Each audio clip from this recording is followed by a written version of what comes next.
पंचभूत और त्रिपुट तत्वों से बनी असुर सेना अब तैयार है। इसमें प्राण फूके जाने के लिए यज्ञ की अग्नि को और शक्ति देनी होगी, किंतु इसके लिए मुझे और हवन सामग्री और घृत की आवश्यकता होगी। शीघ्र जाओ, लेकर आओ ये सामग्री।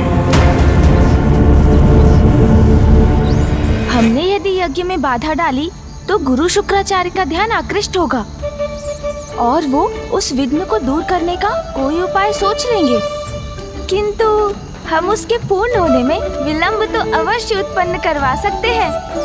ये हमें सेवकों के वहाँ पहुँचने से पूर्व ही उस स्थान पर पहुँचना होगा जहाँ हवन सामग्री और घृत का भंडार है। चलिए मूषक जी, जिस ओर वो सेवक जा रहे हैं भंडार गृह भी अवश्य उसी ओर होगा। ओम नमो नमो नमो नमो स्वाहा। ओम नमो नमो नमो स्वाहा।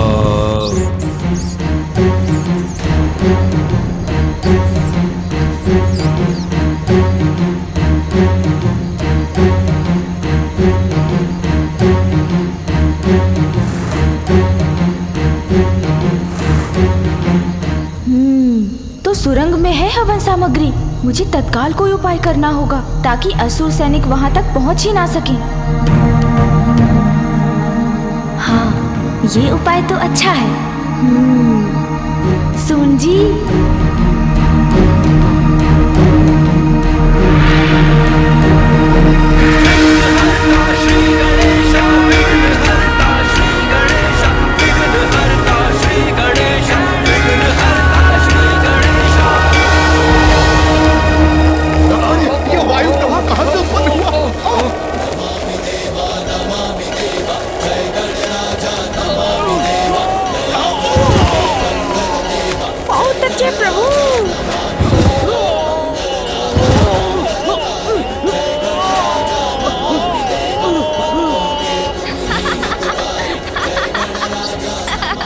देखा मूषक जी, अब हमें जो करना है उसके लिए थोड़ा समय मिल गया। हाँ प्रभु। मूषक जी, शीघ्र चलिए भंडार के भीतर।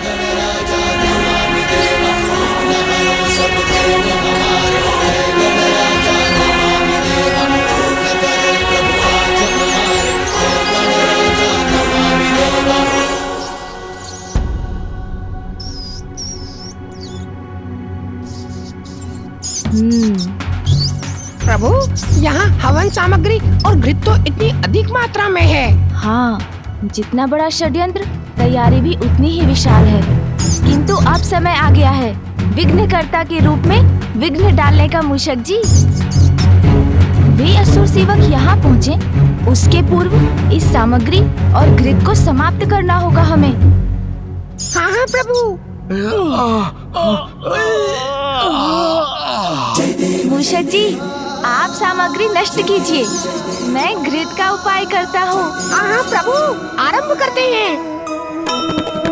हवन किए जो शुक्राचार्य आयोजित,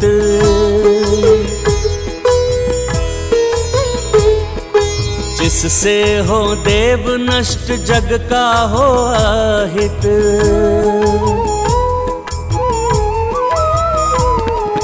विघ्न कर्ता की भूमिका गजानन निभाए, सामग्री यज्ञ की सब मूस संग खाएं।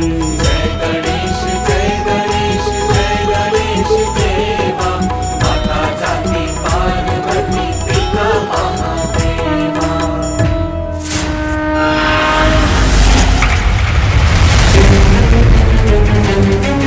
शीघ्रता करो, गुरुदेव प्रतीक्षा कर रहे हैं, शीघ्र चलो। हाँ हाँ मूषक जी, सारी सामग्री नष्ट कर दीजिए। असुरों के गुरु शुक्राचार्यों को प्रतीक्षा कराना उचित नहीं है, आगे बढ़ो। शीघ्रता कीजिए मूषक जी, असुर सेवक किसी भी क्षण यहाँ पहुँच जाएंगे।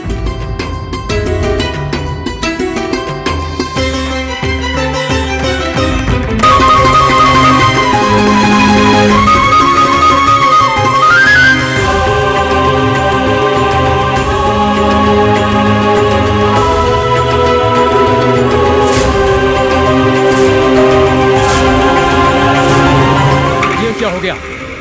सारी सामग्री और घृत कहां लुप्त हो गए। गुरु शुक्राचार्य को ज्ञात हुआ तो उनका क्रोध हमें भस्म कर देगा, किंतु किसने किया ये दुस्साहस? गया कहां? ये तो अच्छा हुआ प्रभु कि यहाँ उन सेवकों ने भंडार में प्रवेश किया और वहाँ हम निकल गए। अब तो वो इसी विचार में होंगे कि सामग्री और घृत को किसने नष्ट किया। हाँ मूषक जी।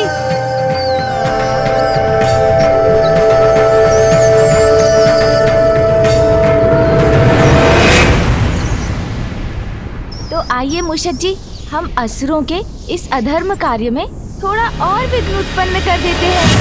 हाँ प्रभु, क्यों नहीं?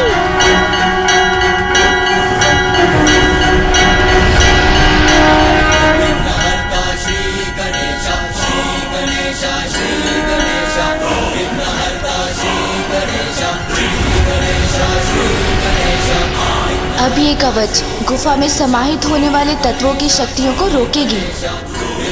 आगे बढ़िए मूषक जी।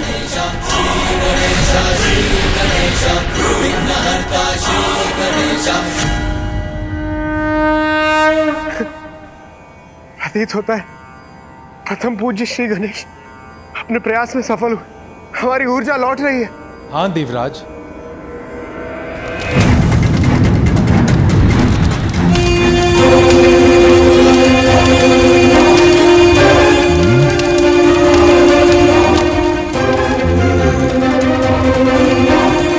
पंचतत्वों का प्रवाह क्षीण क्यों पड़ गया? प्रतीत होता है कि कोई मेरे कार्य में विघ्न डालने का प्रयत्न कर रहा है। अन्यथा मेरे कार्य की गति कम कैसे हो रही है?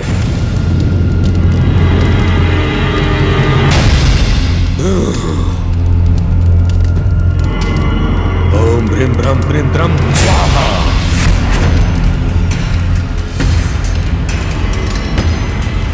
नहीं, हवन सामग्री समाप्त नहीं हो सकती। मैंने अपने सेवकों को सामग्री और घृत लाने के लिए भेजा था। इतना विलंब क्यों कर रहे हैं वो?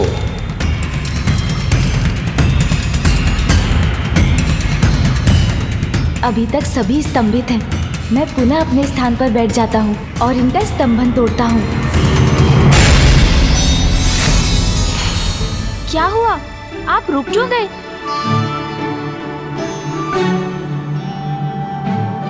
लड्डू खिलाइए ना। जी महादेव पुत्र, मैं वही करने का प्रयत्न कर रहा था।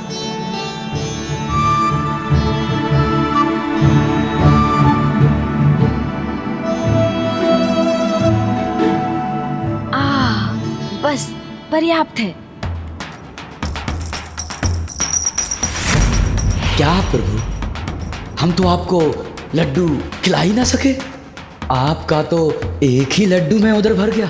इसका कारण भी आप कुछ ही समय में जान जाएंगे, जब आपको ज्ञात होगा कि आज कितने घृत का पान किया है मैंने।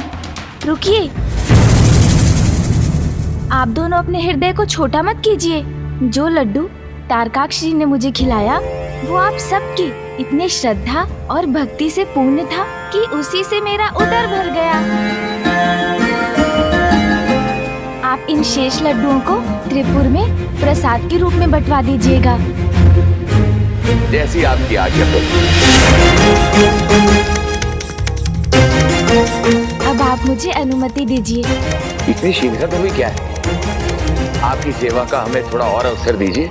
वो अवसर शीघ्र प्राप्त होगा आपको, किंतु अभी तो मुझे जाकर पिताश्री को आपकी भक्ति और सेवा से अवगत कराना चाहिए। आपका बहुत बहुत धन्यवाद कि आपके माध्यम से हमारी प्रार्थना स्वयं महादेव तक पहुंच जाएगी। आइए।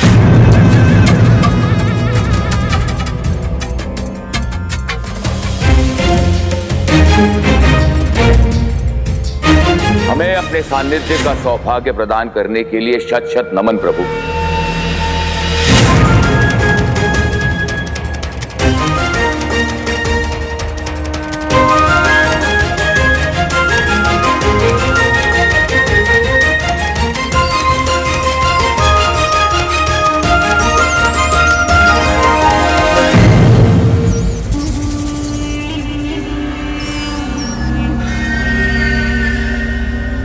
महादेव पुत्र का अचानक यहाँ पर आगमन और उतनी ही शीघ्रता से प्रस्थान क्यों? संभव है भ्राताओं, ये उन दुष्ट देवताओं का कोई छल हो। भ्राताश्री, कहीं यहाँ आकर हमारा उद्देश्य तो ज्ञात नहीं कर लिया महादेव पुत्र ने? तुम दोनों शीघ्र जाओ और जाकर देखो क्या आचार्य शुक्राचार्य का कार्य सुचारू रूप से चल रहा है या नहीं। अब हमारे वास्तविक प्रयोजन में और विलंब नहीं होना चाहिए।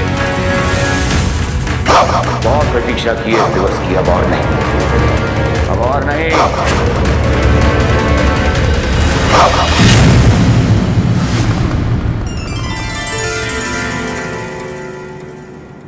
प्रणाम पिताश्री। प्रणाम माँ। पिताश्री, त्रिपुर में आपके भक्तों से मेरी भेंट हुई और मुझे विश्वास है कि तुमने वहाँ कुछ भी अनुचित नहीं पाया। पिताश्री को केवल बोलकर नहीं, किसी अन्य प्रकार से समझाना होगा कि त्रिपुरासुर की वास्तविकता क्या है और वहाँ क्या चल रहा है। किंतु कैसे?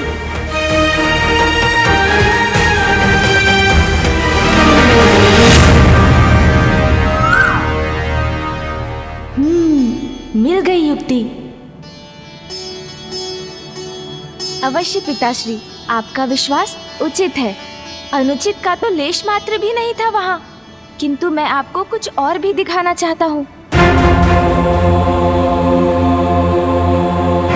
पिताश्री, माँ, मेरे साथ आइए ना।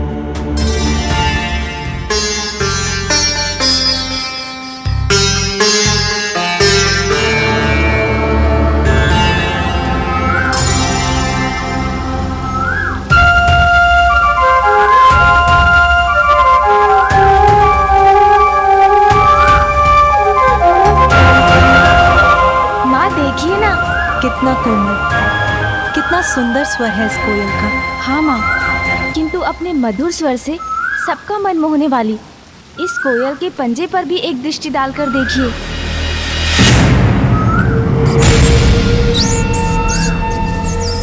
कभी कभी कोमलता के पीछे अपनी क्रूरता छिपाने वाले अपने ऊपर पवित्रता और धार्मिकता का ढोंग रचते हैं। मीठी वाणी बोलते हैं, किंतु उनके भीतर कुटिलता छिपी होती है। हमें कोयल के निकट लाने का तुम्हारा आशय मैं समझ गया पुत्र, कि इस कोयल के समान त्रिपुरासुर भी दोहरा चरित्र रखते हैं। हाँ पिताश्री, त्रिपुरासुर आपकी भक्ति अवश्य करते हैं, किंतु उनकी भक्ति के पीछे ईश्वर के प्रति समर्पण का भाव नहीं, अपितु ईश्वर से निरंतर कुछ प्राप्ति की लालसा है। पिताश्री, वो दिवस रात्रि आपकी पूजा करते हैं जिससे आप उनका वध न करें। ब्रह्मदेव को तपस्या से प्रसन्न कर उन्होंने त्रिपुर वरदान में मांगा, जहाँ देवता भी अनुमति के बिना प्रवेश न कर सके, जिसका लाभ उठाकर वो वहाँ देवताओं, महाभूतों और त्रिपुर के अंशों से ऐसी अपराजय सेना उत्पन्न कर रहे हैं जिसे तब तक नष्ट नहीं किया जा सकता जब तक त्रिपुर का विनाश ना हो। गणेश उचित कह रहा है। हाँ माँ, गुरु शुक्राचार्य की निगरानी में उन्होंने त्रिलोक पर असुरों का आधिपत्य स्थापित करने का कुचक्र रचा है। इससे पूर्व कि वो असुर सेना जीवित होकर सर्वत्र विनाश करे, आपको उन त्रिपुरासुर का वध करना ही होगा पिताश्री।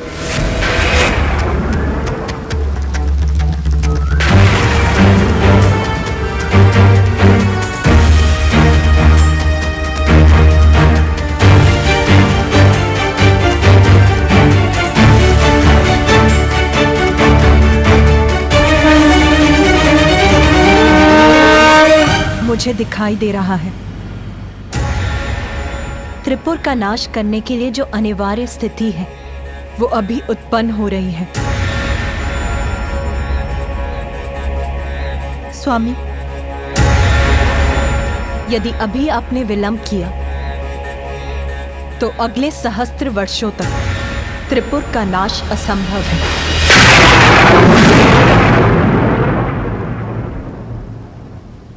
सहस्त्र वर्षों तक असंभव हो जाएगा? वो क्यों माँ?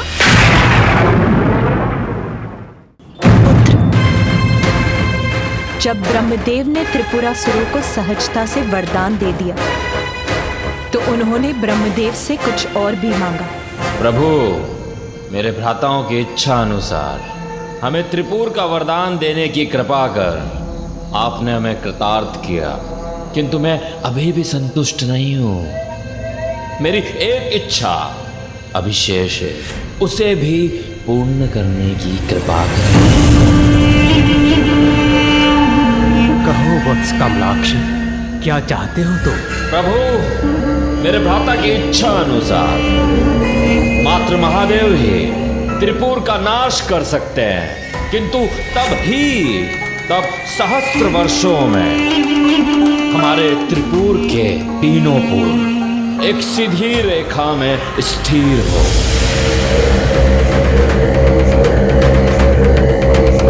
और जब शिव जी अपने एक ही बाण हमारे तीनों पूरों पर प्रहार करे, जो बाण ना हो, और वो बाण उस धनुष से चले जो धनुष ना हो,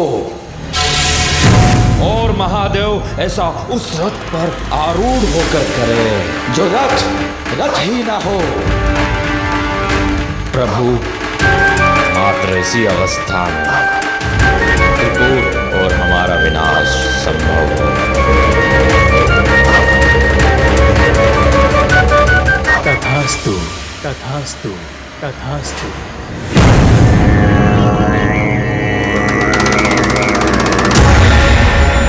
अर्थात यही उचित अवसर है उनके विनाश का, अन्यथा त्रिलोक पर उनका आधिपत्य स्थापित हो जाएगा और सर्वत्र अधर्म का अंधकार छा जाएगा। जिनके मुख पर सदा मेरा ही नाम रहता है, अपने उन अनन्य भक्तों पर मैं अपने अस्त्र कैसे उठा पाऊंगा गणेश?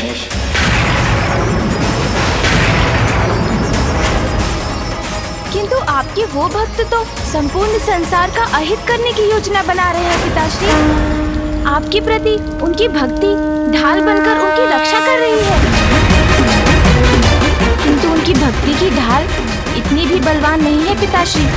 पुत्र, तुम्हें जो भी उपाय करना है शीघ्र करना होगा, क्योंकि त्रिपुर अब एक सीधी रेखा में शीघ्र आने वाले हैं, और जितनी शीघ्र वो उस रेखा में आएंगे उतनी ही शीघ्र उस रेखा से बाहर भी चले जाएंगे।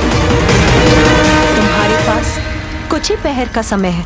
माँ, मुझे ज्ञात है समय कम है। धर्मपरायण जनों का विघ्न हरता हूँ तो अधर्मियों और पापियों का विघ्न करता भी तो हूँ। कोई अनिष्ट नहीं होने दूंगा मैं, किंतु उसके लिए मुझे मामा जी की सहायता चाहिए होगी।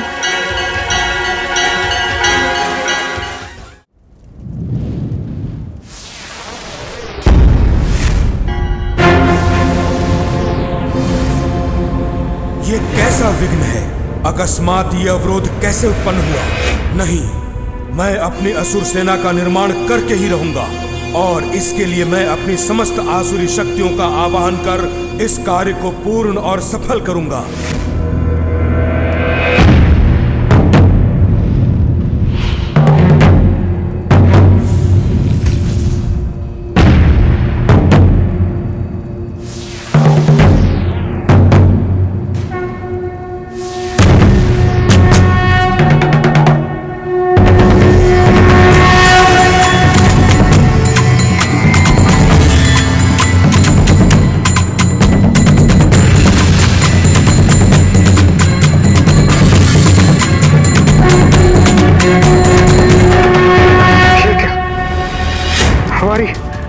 हमारी ऊर्जा पुनः क्षीण हो रही, अर्थात संकट अभी टला नहीं।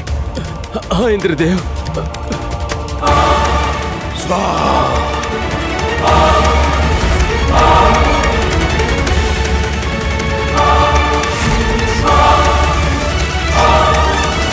अपनी रक्त की आहुति देकर भी इस यज्ञ की अग्नि को बढ़ाने की आवश्यकता होती तो वो भी करता मैं, किंतु अपनी असुर सेना और इस यज्ञ पर आंच कदापि नहीं आने देता। त्रिपुर के एक रेखा में आने के पूर्व इस असुर सेना को जीवित करूंगा। फिर त्रिपुर का कोई विनाश नहीं कर सकेगा। हर हर महादेव।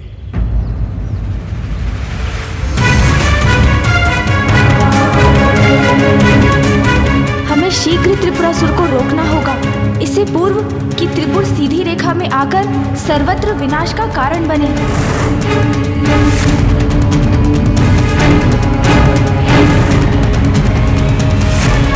बाहरी आवरण को देखकर पुत्र, तुम्हें जो भी उपाय करना है शीघ्र करना हो, क्योंकि त्रिपुर अब एक सीधी रेखा में शीघ्र आने वाले हैं। माँ, मुझे ज्ञात है कोई अनिष्ट नहीं होने दूंगा मैं, किंतु उसके लिए मुझे मामा जी की सहायता चाहिए होगी।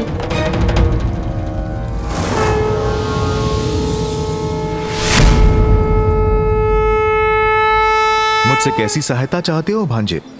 मामा जी, त्रिपुरासुर के भीतर छिपी कुटिलता को उजागर करने में मेरी सहायता कीजिए। अपने भक्तों को दंडित करने में संकोच कर रहे हैं महादेव, इसलिए तुम मेरे पास सहायता के लिए आए हो भांजे। प्रभु शिव शंकर को अपने भक्तों को दंड देने में उसी प्रकार संकोच होता है जैसे एक उद्दंड बालक को सुधारने के लिए उसके स्नेही पिता को होता है। उचित है महादेव भोलेनाथ जो ठहरे। मामा जी, किंतु आप तो भोले नहीं है ना, आप तो सहज ही उन दुष्ट त्रिपुरासुर का वास्तविक रूप उजागर करने में सक्षम है, इसलिए उनकी परीक्षा लीजिए। मेरी विनती है, उजागर कर दीजिए उनका गुप्त भेद। त्रिपुर को मिटाकर अधर्म का नाश करने का यही एकमात्र अवसर है मामा जी। त्रिपुरासुर के मन का मैल सामने लाने के लिए मेरे तन का मैल ही पर्याप्त है।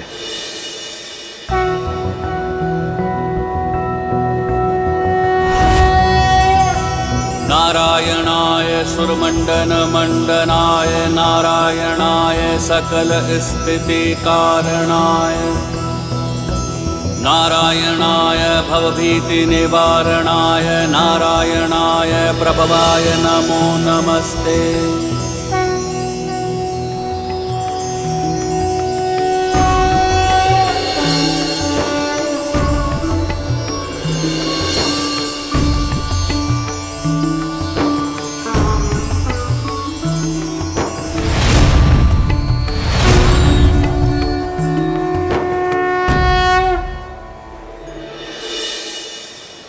प्रणाम प्रभु। प्रणाम माता। आपके तन के मैल से उत्पन्न हुए इस अरिहन के लिए क्या आदेश है प्रभु? गणेश के निर्देशानुसार मिथ्या भक्ति की परत के पीछे जो छुपे हैं उनके मन के मैल को सामने ले आइए। जो आज्ञा प्रभु। अरिहन जी, इसके लिए अधिक समय नहीं है हमारे पास, क्योंकि त्रिपुर समीप आकर एक सीधी रेखा में आ रहे हैं और जब तक वो उस रेखा में रहेंगे उसी अवधि में उनका विनाश किया जा सकता है। अवश्य।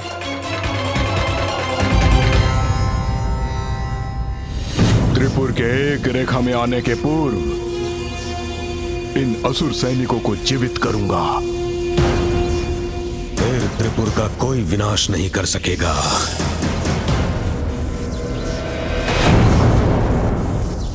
यज्ञ की अग्नि तो मंद पड़ती जा रही है।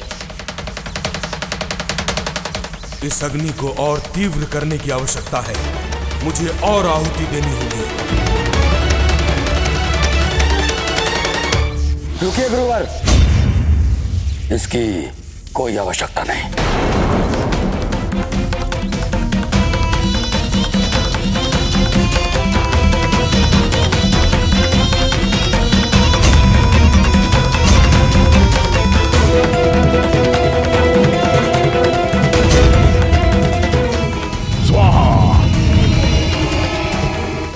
नमो नमः।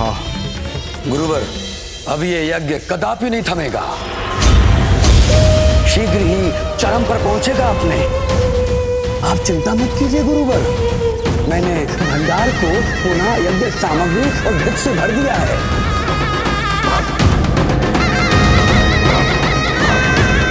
अवश्य ही भंडार में स्थित यज्ञ सामग्री को नष्ट भ्रष्ट करने का कार्य महादेव पुत्र के उस मूषक ने किया होगा। मैंने सुरक्षा के प्रबंध और कड़े कर दिए हैं। अब यज्ञ में और विघ्न नहीं आएगा। विघ्न आ नहीं सकता, आ चुका है। गणेश बन रहा है विघ्न करता। देवताओं पर असुरों का आधिपत्य स्थापित करने की हमारी गुप्त योजना ज्ञात है उसे। वो विघ्न उत्पन्न करने का प्रयास अवश्य करेगा, किंतु मैं अपने उद्देश्य में अडिग रहूंगा। इस संघर्ष में केवल और केवल असुरों की विजय होगी। हम सावधान रहेंगे गुरुवर, परंतु आप व्यर्थ ही चिंता कर रहे हैं। जब तक महादेव की कृपा दृष्टि हम पर है, हमें कोई नष्ट नहीं कर सकता। ये भक्ति का ढोंग हमें तब तक और ढोना होगा जब तक हमारे पूर्ण सीधी रेखा से बाहर नहीं आ जाते, और जिसके बाद सहस्त्र वर्षों तक हमारा कोई अहित नहीं कर सकेगा।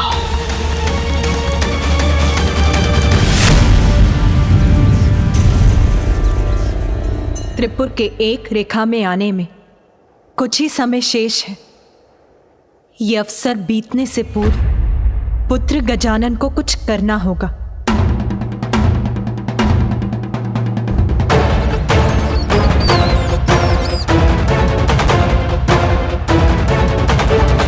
अरिहन जी, आप मेरी योजना भली भांति समझ गए ना? हाँ माता पार्वती नंदन श्री गणेश, मैं न केवल आपकी योजना भली भांति समझ गया हूं, अपितु आपकी बुद्धिमत्ता और आपकी चतुराई का प्रशंसक भी बन गया हूं। धन्यवाद। किंतु स्मरण रहे, ये कार्य हमें नियत समयावधि में ही पूर्ण करना है। मुझे विश्वास है हमारी ये योजना अवश्य सफल होगी। अवश्य श्री गणेश।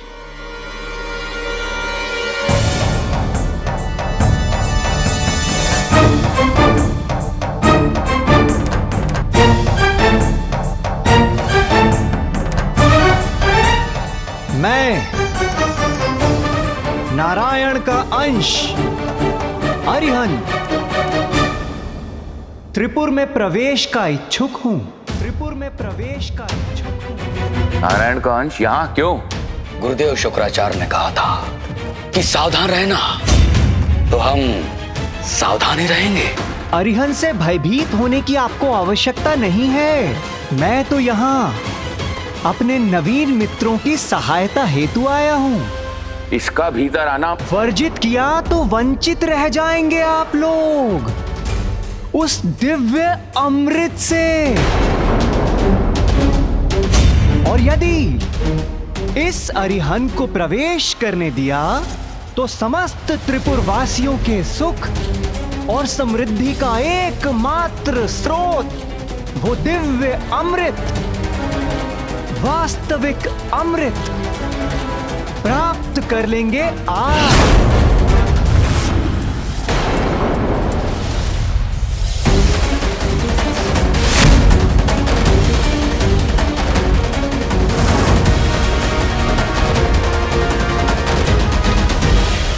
किंतु यदि आप तीनों को मुझ पर शंका है और यदि आपको वो दिव्य अमृत नहीं चाहिए तो मैं चला।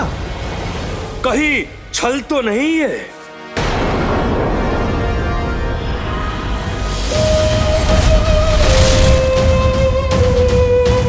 नारायण के अंश होकर उनके शत्रुओं के लिए अमृत क्यों लाए हो तुम? आपका कहना उचित है।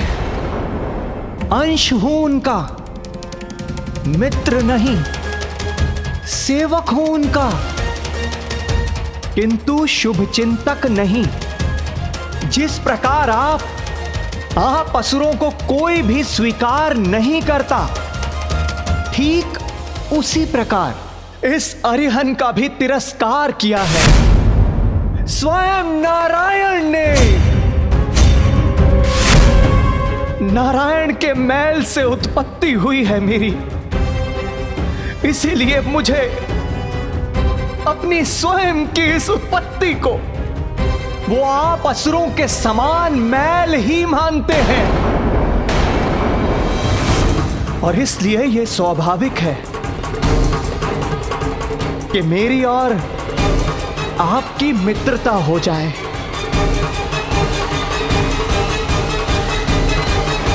और इसी उद्देश्य की पूर्ति हेतु मैं आपके समक्ष मित्रता करने के लिए आया हूं। यदि आपको स्वीकार हो तो कहें, भीतर चलूं?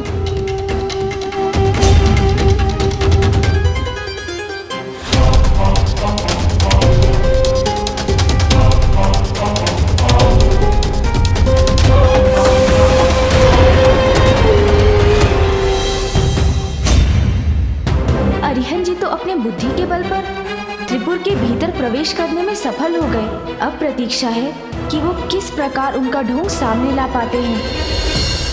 तुमने हमसे असत्य क्यों कहा कि तुम्हारे पास वास्तविक अमृत है? प्रतीत होता है तुम्हें महादेव पुत्र गणेश ने भेजा है हमारी योजना भंग करने के लिए। और हाँ, त्रिपुर में प्रवेश पाने के लिए छला है तुमने हमें। कान जी, भीतर क्या हो रहा है ज्ञात करने में मेरी सहायता कीजिए।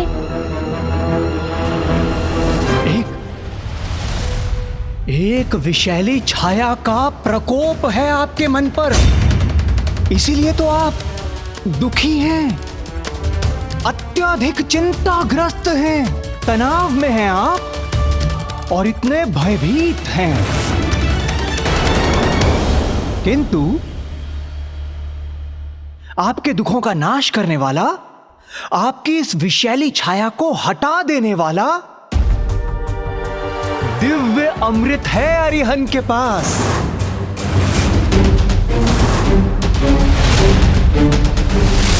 तो समझाया मैं। घबराता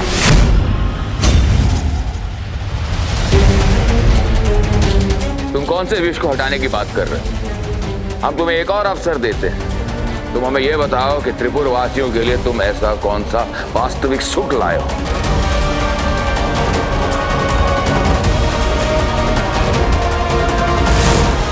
अरिहंत जी प्रयास तो कर रहे हैं, किंतु त्रिपुर की सत्यता जानना इतना भी सरल नहीं है।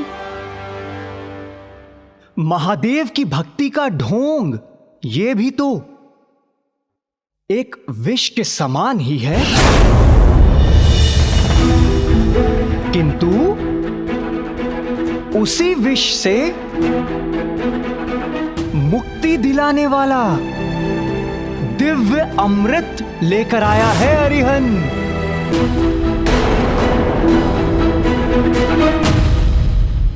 आपकी बुद्धि और आपके हृदय, इन दोनों में केवल और केवल एक ही प्रबल इच्छा व्याप्त है, और वो है भोग, विलास, आनंद उठाने वाली इच्छा।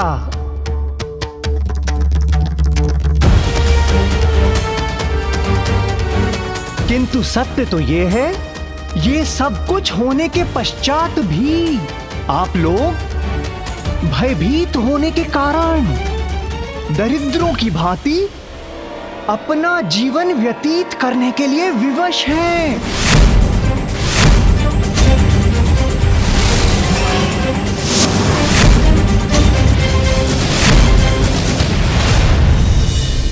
हमें भयभीत पुकारने का दुस्साहस कैसे किया तुमने?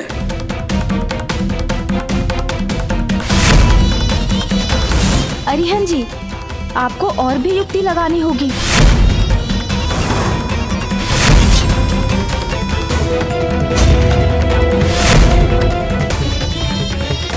शिव भक्ति का ढोंग करते करते कठिन धर्म का पालन, ऐसे घोर कष्ट उठा रहे हैं आप, और त्रिपुर जैसे संपन्न पुरों के अधिपति होते हुए भी काम, लोभ, मोह, मदिरा, इन सब से दूर क्यों हैं आप? क्योंकि शिव भक्ति से हमें सुरक्षा प्राप्त होती। त्रिपुरासुर, कैसी भ्रांति में जी रहे हैं आप? सर्वशक्तिशाली, सर्वज्ञाता, साक्षात भगवान महादेव को आप तीनों की ये ढोंगी भक्ति भली भांति ज्ञात है।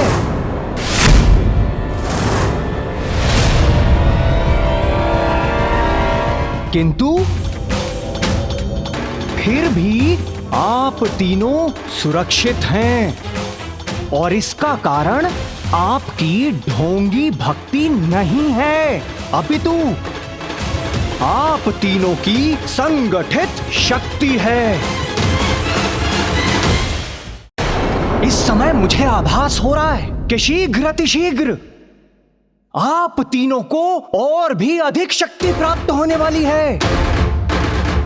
हाँ, यहाँ पर एक अमर अपराजित सेना का निर्माण किया जा रहा है, जो हमें समस्त संसार का आधिपत्य प्रदान करेगी। तो फिर किस भय के कारण आप लोग महादेव की भक्ति का ढोंग कर अपना जीवन व्यर्थ गंवा रहे हैं?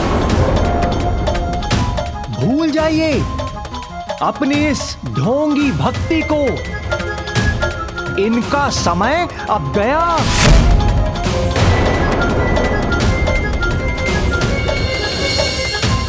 पहचानिए अपनी शक्तियों को। महाबलशाली त्रिपुरासुर हैं आप तीनों, और इसलिए अपना जीवन अपनी इच्छा अनुसार जीना प्रारंभ कीजिए।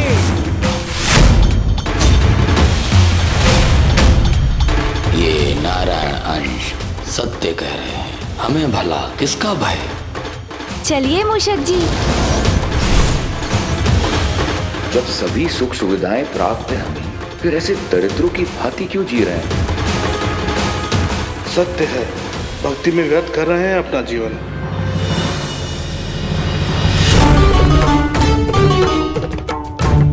पिताश्री, अब शीघ्र सत्य आपके समक्ष आ जाएगा। जब त्रिपुरासुर द्वारा आपकी झूठी भक्ति समाप्त होगी और सत्य शीघ्र आपके नेत्रों के समक्ष प्रकट होकर आपको विश्वास दिला देगा।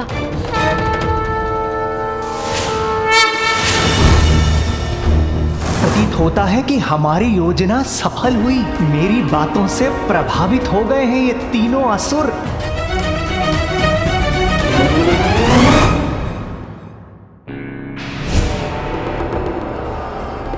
भ्राताओं, गुरुदेव शुक्राचार्य ने हमें सचेत किया था, इसलिए हमें इसकी रमजान में नहीं पड़ना चाहिए।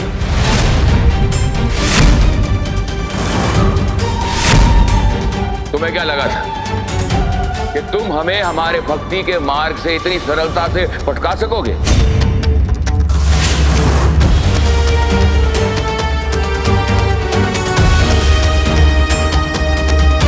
पुत्र, मेरे भक्त किसी भी स्थिति में भक्ति के मार्ग से नहीं डिगेंगे।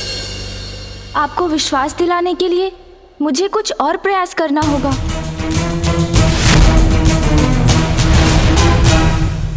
उचित है, उचित है। अरिहन को ऐसा प्रतीत हो रहा है कि आप त्रिपुरासुर उस दिव्य अमृत के सुख का स्वाद नहीं लेना चाहते, और ना ही आप तीनों को मेरी बातों पर विश्वास है। इसलिए उचित होगा कि मैं यहां से प्रस्थान कर जाऊं।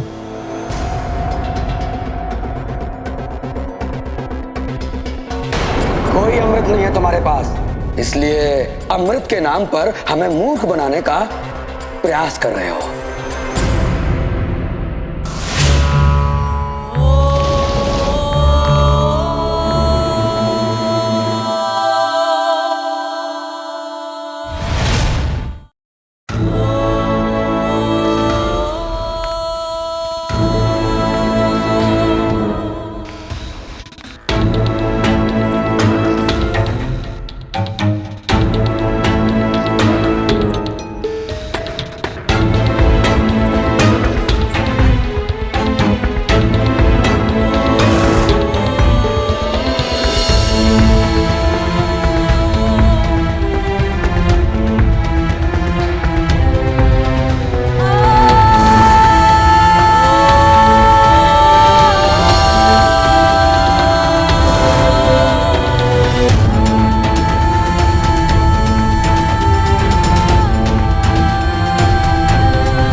ऐसा प्रतीत हो रहा है कि इन तीनों को आपकी आवश्यकता नहीं है और इसलिए हमें यहां से शीघ्र अतिशीघ्र प्रस्थान कर लेना चाहिए।